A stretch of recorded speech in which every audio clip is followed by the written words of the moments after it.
প্রিয় ভাইয়েরা, আমি বলেছিলাম যে একদল খেয়ে গিয়েছে আর একদল খাওয়ার জন্য রেডি হয়ে আছে।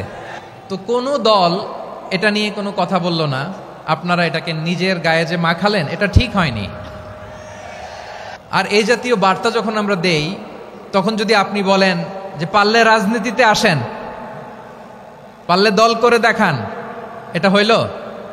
তো যশোরের প্রোগ্রামের এক ভিডিওর পেছনে আমাদের কিছু দিনী ভাইরা 6 বছর আগের এক অডিও ব্যাকগ্রাউন্ডে জুড়ে দিয়ে বিভ্রান্তি ছড়ানোর জন্য সোশ্যাল মিডিয়াতে ছড়িয়ে দিয়েছে।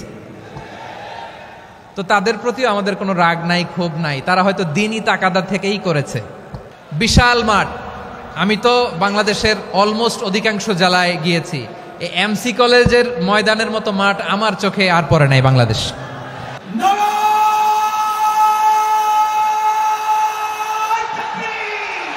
দাওয়াতের ময়দানে আছে মুমিন প্রাণে আল্লামা সাঈদীর উত্তরসূরি।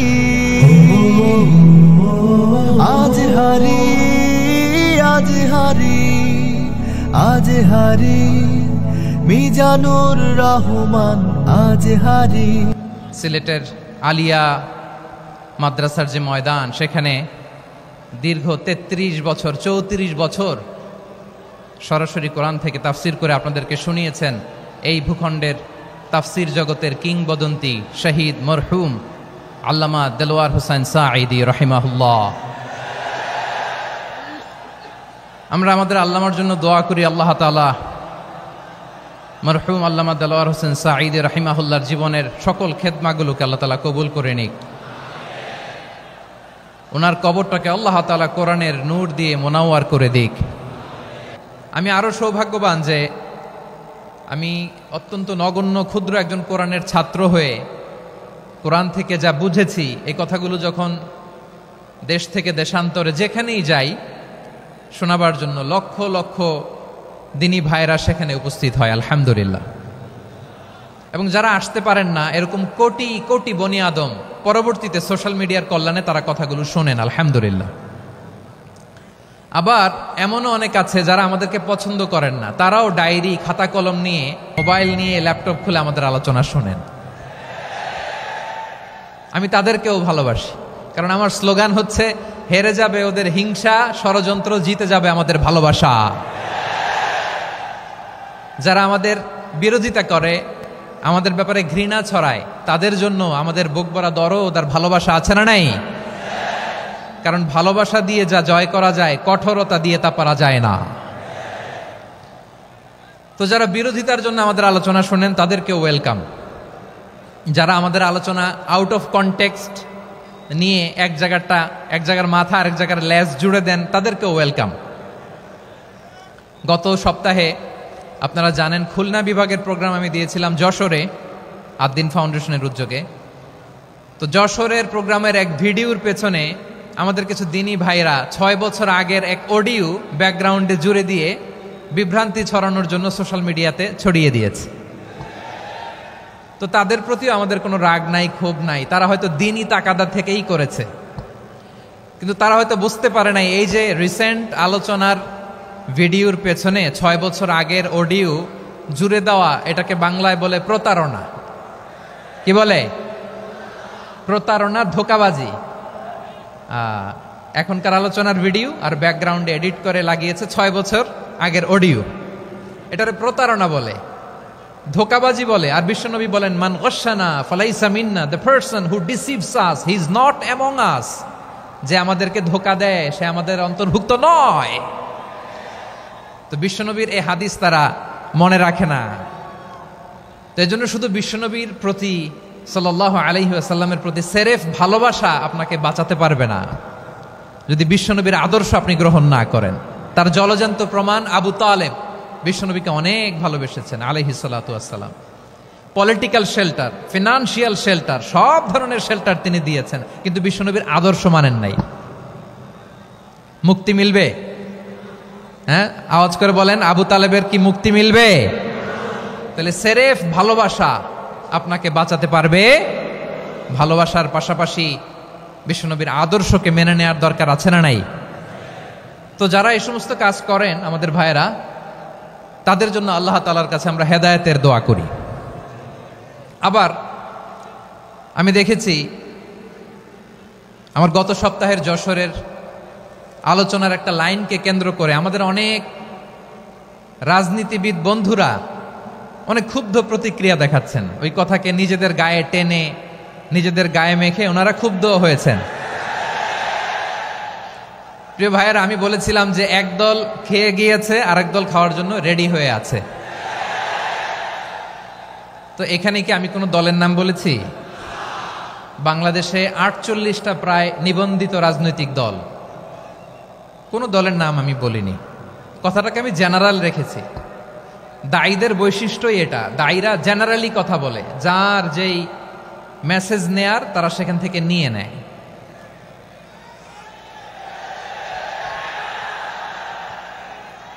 তো কোনো দল এটা নিয়ে কোনো কথা বলল না, আপনারা এটাকে নিজের গায়ে যে মাখালেন এটা ঠিক হয়নি। আমি বলবো যে এটা খুবই অনভিপ্রেত হয়েছে।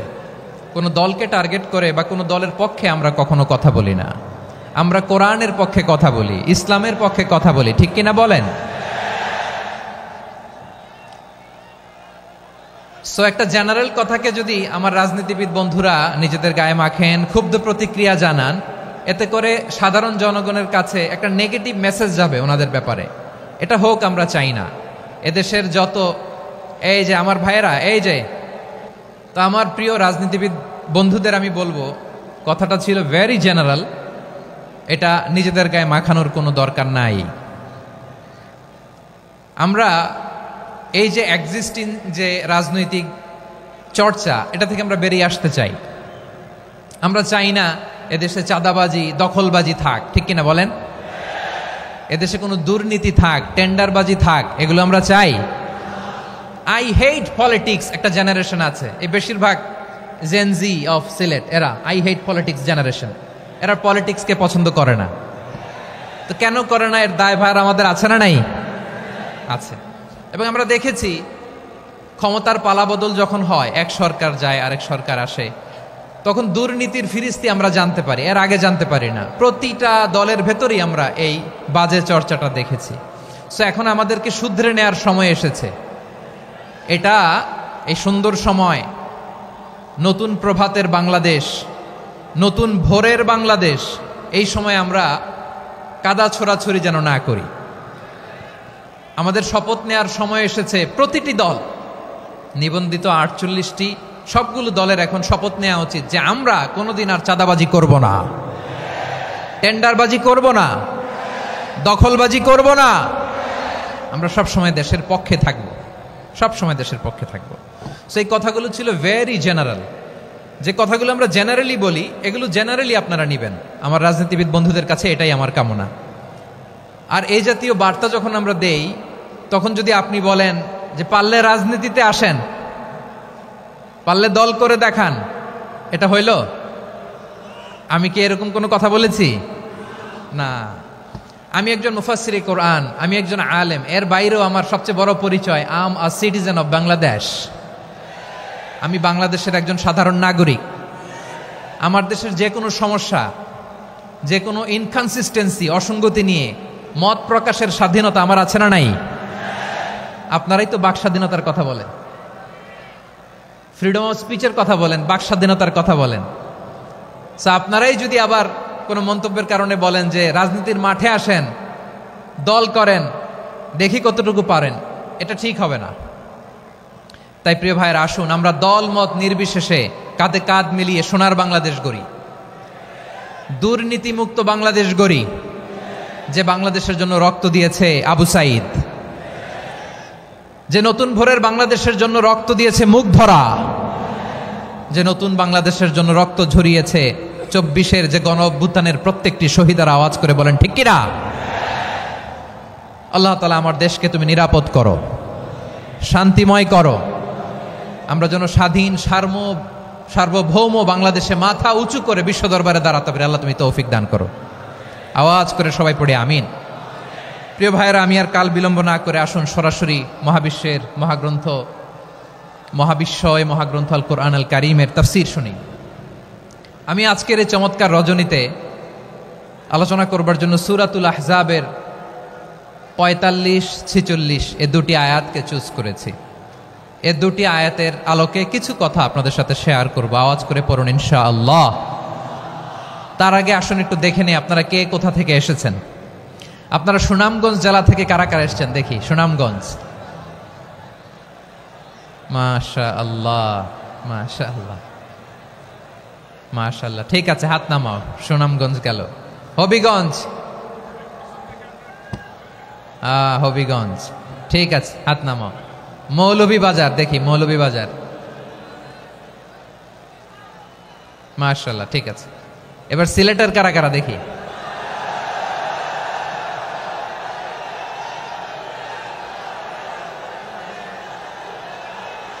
মাশাআল্লাহ মাশাআল্লাহ। বক্কা বক্কা, ঠিক আছে ঠিক আছে, মাশাআল্লাহ মাশাআল্লাহ, I like it, I love it, মাশাআল্লাহ। সুনামগঞ্জ, হবিগঞ্জ, মৌলভীবাজার, সিলেট। সিলেটের এই 4 জেলার বাইরে থেকে কারা কারা আসছেন দেখি। মাশাআল্লাহ, অন্যান্য অনেক জেলা থেকে আমার বাইরে এসেছে, মাশাআল্লাহ। আল্লাহ সবাইকে কবুল করুক। আজকের এই প্রোগ্রামকে, এই তাফসিরুল কোরআন মাহফিলকে আমাদের নাজাতের ওসিলা বানাক। 3 দিন ব্যাপী দেশের প্রথিতযশা অত্যন্ত বিজ্ঞ প্রাজ্ঞ ওলামারা যে সমস্ত আলোচনা, দিক নির্দেশনা এই মঞ্চ থেকে আমাদের জন্য রেখেছেন, আমরা যেন সেগুলোর উপর আমল করতে পারি। আল্লাহ তৌফিক দান করুক। প্রিয় ভাইয়েরা, বড় গ্যাদারিং, অনেক বড় শোডাউন, জনপ্রিয়তা, এগুলো আমাদের উদ্দেশ্য না। আমাদের উদ্দেশ্য হচ্ছে আল্লাহর সন্তুষ্টি। সিলেট, আওয়াজ করে বলো, আমাদের উদ্দেশ্য কার সন্তুষ্টি? আল্লাহর সন্তুষ্টি। ওইটা যদি পাই যথেষ্ট, আলহামদুলিল্লাহ আলহামদুলিল্লাহ। আসুন আমরা আমাদের নিয়তকে খালেস করে নেই। আমরা যা শুনবো আমলের নিয়তে শুনবো, নিজের জীবনকে পরিবর্তনের জন্য শুনবো, ঠিক কিনা বলেন? ইনশাআল্লাহ। আমি মেহরবানি করে এই যে ডান দিকে আমরা ভাইদেরকে অনুরোধ করব, আপনারা মেহরবানি করে চুপ থাকবেন। অনেক এলইডি আছে, এলইডি, হ্যাঁ দেখেছি দেখেছি দেখেছি দেখেছি। কোনো এক্সকিউজ দেয়া যাবে না, এটা নাই ওইটা নাই, এরকম কোনো কথা হবে না। এলইডিতে আমরা দেখবো ইনশাআল্লাহ। প্রিয় ভাইরা, সূরাতুল আহজাবের 45 এবং 46 নম্বর আয়াত আমি তেলাওয়াত করেছি, যেখানে আল্লাহ তাআলা বিশ্বনবীর 5টি বৈশিষ্ট্যের কথা বলেছেন। কয়টি? সবাই বলুন আওয়াজ করে, কয়টি? 5টি বৈশিষ্ট্যের কথা আল্লাহ তাআলা এই আয়াত দুটিতে উল্লেখ করেছেন। বিশ্বনবী সাল্লাল্লাহু আলাইহি ওয়াসাল্লামের জীবনী, ওনার বায়োগ্রাফি নিয়ে কথা বলাটা দুষ্কর, কারণ এটার কোনো শেষ নাই, কুল নাই, কিনারা নাই, বিয়ন্ডলেস, বাউন্ডলেস, বটমলেস। সুবহানাল্লাহ বলেন। কারণ তিনি তো এমন নবী যিনি হ্যাঁ বললে এটা শরীয়তে হালাল হয়ে যায়। নবীর মুখ দিয়ে যদি বেরোয় হ্যাঁ, নাম, ইয়েস, তাহলে এটা হালাল, ঠিক কিনা বলেন? এ নবীর মুখ দিয়ে যদি না বের হয় যে না, নো, তাহলে এটা শরীয়তে হারাম হয়ে যায়। কেমন নবী আমরা পেয়েছি, যিনি হ্যাঁ বললে হালাল, না বললে হারাম, যিনি সাব্বাবা, এই আঙ্গুলি উপরের দিকে উঁচু করলে চাঁদ ভেঙে 2 টুকরা হয়ে যায়, যে নবী জমিন থেকে পা উঁচু করলে আল্লাহর আরশে মেরাজে চলে যায়, এমন নবীর উম্মত আমরা হয়েছি। যে নবীকে বাদ দিলে কোরআন বোঝা যায় না, কারণ এ নবীর উপরই কোরআন নাজিল করেছে কে? এ নবীকে বাদ দিলে হাদিস বোঝা যায় না, কারণ হাদিস তো এ নবীর মুখনিসৃত পবিত্র বাণী। সুবহানাল্লাহ পড়েন। এ নবীকে বাদ দিলে জান্নাত চিনা যায় না, কারণ জান্নাত তিনি চাক্ষুষ দেখে এসে আমাদেরকে মেরাজ শেষে বর্ণনা করে শুনিয়েছেন। এ নবীকে বাদ দিলে জাহান্নাম চেনা যায় না, এ নবীকে বাদ দিলে আমার রবকে চেনা যায় না, ঠিক কিনা বলেন? তো বিশ্বনবীর 5টি বৈশিষ্ট্যের কথা আল্লাহ তাআলা এই সূরাতে উল্লেখ করেছেন। আল্লাহ রাসূল সাল্লাল্লাহু আলাইহি ওয়াসাল্লাম যখন মক্কাতে দাওয়াত দিচ্ছিলেন, মক্কার কুরাইশরা নানাভাবে বিষ্ণু ঈসা ইসলামকে কষ্ট দিচ্ছিল, নানাভাবে ট্যাগিং করছিল, মিথ্যা অপবাদ দিচ্ছিল। কখনো কখনো তারা বিশ্বনবীকে বলছিল মিথ্যাবাদী, কাযযাব। কখনো বলছিল যে তুমি হচ্ছে জাদুকর, সাহের। কখনো বলেছে শায়ের, মুহাম্মদ তুমি কবি। কখনো বলেছে কাহেন, মুহাম্মদ তুমি গণক। এবং কখনো বলেছে মুহাম্মদ তুমি হচ্ছে মাজনুন মানে পাগল। আওয়াজ করে সবাই পড়ুন নাউযু বিল্লাহি মিন যালিক। তাহলে বিশ্বনবীকে মৌলিকভাবে এই 5টি অপবাদ দিয়েছে। আমার কলেজার টুকরা সিলেটের ভাইরা, বিশ্বনবীর ব্যাপারে মিথ্যা অপবাদ মৌলিকভাবে দিয়েছে কয়টি? 5টি। বলেছে তুমি মিথ্যাবাদী, বলেছে তুমি গণক, তুমি কবি, তুমি পাগল, তুমি জাদুকর। বিশ্বনবীকে যে এই 5টি অপবাদ দেয়া হলো, আল্লাহ তাআলা এটা সহ্য করেননি। এই 5টি অপবাদের বিপরীতে আল্লাহ তাআলা বিশ্বনবীর 5টি চমৎকার বৈশিষ্ট্য উল্লেখ করে সূরাতুল আহজাবের 2টি আয়াত নাজিল করেছেন। আওয়াজ করে পড়েন আল্লাহু আকবার।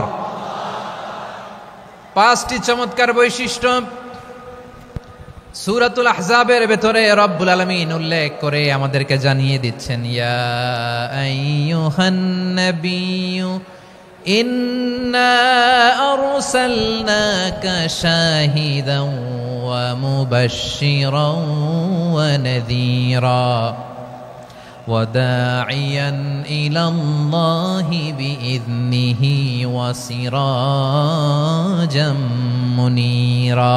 পড়েন আল্লাহু আকবার। রব্বুল আলামিন ডেকে বলেন, ও নবী, নিশ্চয় আমি আপনাকে সাক্ষ্যদাতা রূপে প্রেরণ করেছি, সুসংবাদদাতা রূপে প্রেরণ করেছি, সতর্ককারী রূপে প্রেরণ করেছি, আল্লাহর দিকে আহ্বানকারী রূপে প্রেরণ করেছি, আর আলো দানকারী চেরাগ রূপে, প্রদীপ রূপে প্রেরণ করেছি। পড়েন সুবহানাল্লাহ। 5টা বৈশিষ্ট্য। 1 নম্বরে আল্লাহ তাআলা বললেন, হে নবী, নিশ্চয় আমি আপনাকে সাক্ষ্যদাতা হিসেবে প্রেরণ করেছি। সাক্ষ্যদাতা, বিষ্ণু ইসা ইসলাম সাক্ষ্য দিবেন, এজন্য শাহিদ। শাহিদ মানে সাক্ষ্যদাতা। আওয়াজ করে বলুন, শাহিদ মানে কি? তিনি সাক্ষ্য দিবেন। মুবাশশির, 2 নম্বর বৈশিষ্ট্য হচ্ছে তিনি মুবাশশির। মুবাশশিরুম বিরাহমাতিল্লাহি ওয়া বিল জান্নাহ, তিনি আল্লাহর রহমতের সুসংবাদ দেন, তিনি আল্লাহর জান্নাতের সুসংবাদ দেন। সুবহানাল্লাহ পড়েন। 3 নম্বর বৈশিষ্ট্য হচ্ছে নাযীর, তিনি সতর্ককারী, ওয়ার্নার, তিনি সাবধান করতে এসেছেন, রিমাইন্ডার দিতে এসেছেন যে আল্লাহর পথে যদি না চলো, শিরকি কাজ যদি না থামাও, তাহলে এমন আযাব আসবে আল্লাহর পাকড়াও থেকে তুমি বাঁচতে পারবে না। তিনি নাযীর। বিষ্ণু ইসা ইসলামের 4 নম্বর বৈশিষ্ট্য হচ্ছে দাঈয়ান ইলাল্লাহ, তিনি আল্লাহর দিকে আহ্বানকারী। এই যে আমরা আমাদেরকে পরিচয় দেই যে আমরা দাঈ, বলি না? বলি যে উনি হচ্ছেন একজন দাঈ ইলাল্লাহ। বহু বচনে আমরা বলি আদ-দুআত ইলাল্লাহ। এটা কোরআনের এই আয়াত থেকে এসেছে। সুবহানাল্লাহ পড়েন। ওয়া দাঈয়ান ইলাল্লাহি বিইذনিহি, আল্লাহর আদেশে বিষ্ণু ইসা ইসলাম আল্লাহর দিকে মানুষকে ডাকেন। এবং বিষ্ণু ইসা ইসলামের 5 নম্বর বৈশিষ্ট্য হচ্ছে সিরাজাম মুনীরা, আলোদানকারী প্রদীপ, আলোকদীপ্ত প্রদীপ, যে আলো দিয়ে তিনি গোটা বিশ্বকে আলোকিত করেছেন। আওয়াজ করে পড়েন আল্লাহু আকবার। তাহলে মোট 5টি বৈশিষ্ট্য নিয়ে আমরা কথা বলবো বিশ্বনবীর। আওয়াজ করে বলুন কয়টি? 1 নম্বরে হচ্ছে শাহিদ, বিশ্বনবী সাক্ষী দিবেন। কি দিবেন? He will be witness for all prophets and for us. তিনি নবীদের উপরও সাক্ষী দিবেন, আবার উম্মতের উপরও সাক্ষী দিবেন। সুবহানাল্লাহ পড়েন। কিয়ামতের দিন আল্লাহ তাআলা প্রত্যেক নবীকে জিজ্ঞেস করবেন যে তুমি কি তোমার উম্মতের কাছে আমি যা যা পৌঁছাতে বলেছিলাম পৌঁছিয়েছো? নবীরা বলবে আল্লাহ আমি পৌঁছিয়েছি।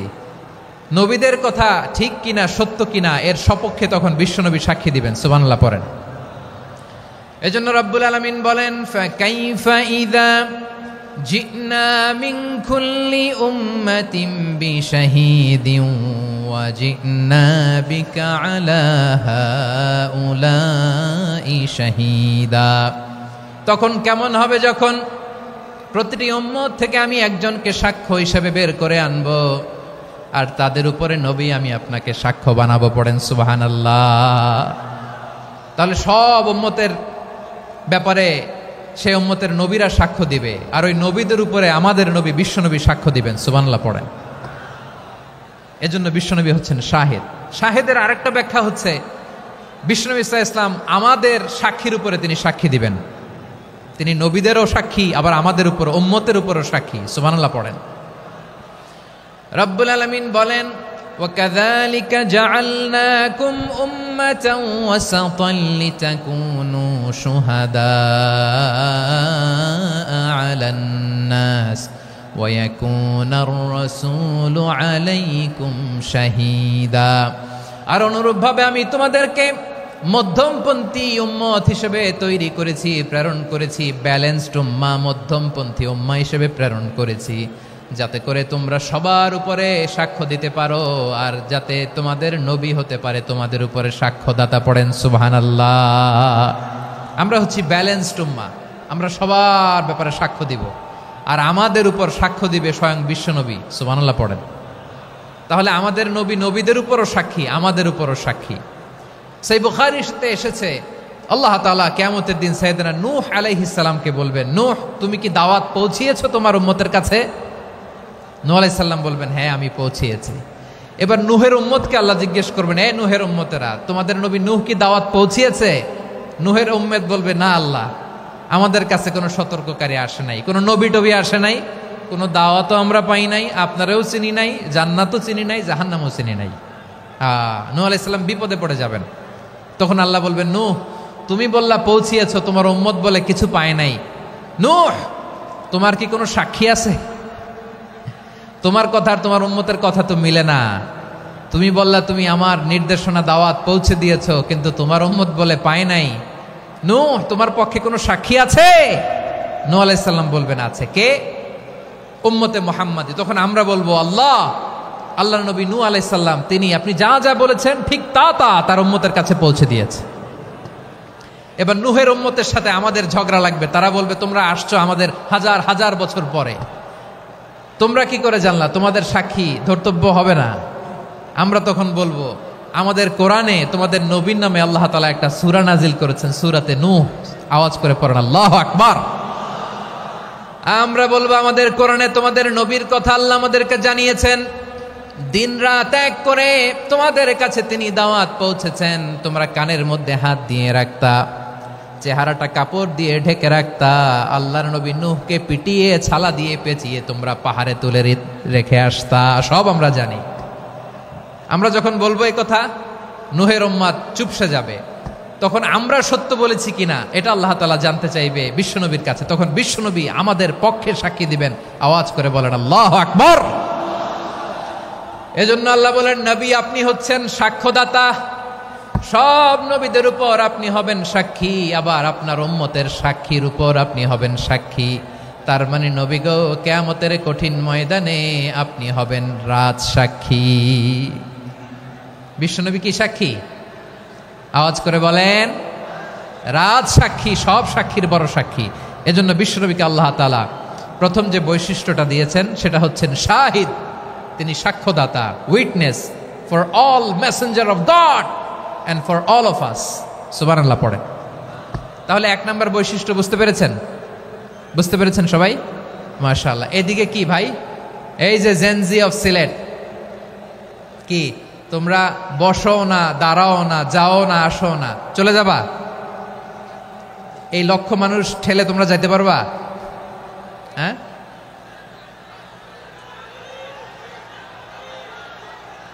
বসো বসো, বসতে হবে। শুরুতেই তোমাদের অনেক প্রশংসা করলাম, এই যদি হয় তোমাদের প্রশংসার নমুনা, তাইলে হবে না। বসো, মেহেরবানি করে বসো, বসো।